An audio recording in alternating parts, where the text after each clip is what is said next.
All right, I brought the compressor out of the shed. Just ran the hose up here.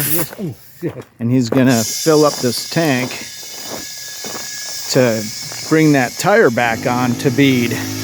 This little baby here, you'll see it working here in a minute. It's got a homemade one here, it looks like. No, nice. I bought this offline. Oh, you just beat the hell out of it. This right here.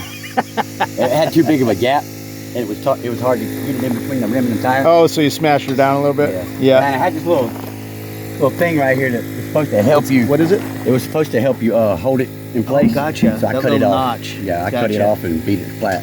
Yeah, maybe that's for semi-trucks or something like that. Yeah. This is a little different, these tractor wheels, and you can see he's got it off the ground by lifting it up with the bucket. And that's how you get it so it's suspended. You don't need a jack with a tractor.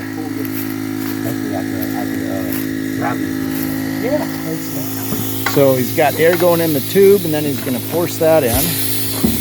Oops. And when he opens the valve on the tank, it may have taken. Looks like it. It did.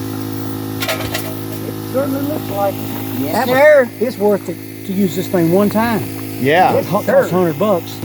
If I'd have to take it off and take it somewhere else, Oh, God, burn me up. Oh, just removing that wheel would be an hour-long experience because it's. My other Bobcat, my white Bobcat, has got steel tracks on it. Oh, yeah, if you have that's a right. flat That's right. tire, you got to take it apart, Yeah. and they charge $250 at Bobcat to break the tracks on it. Really? It takes about an hour to do. Oh my gosh! I can't believe that did so well, though. All right, and that's how you pop a tire back onto the bead, so it's sitting on the rim and can take air. Sweet. Yeah, it's a lot better than a $200 service charge. Oh yeah. Oh yeah.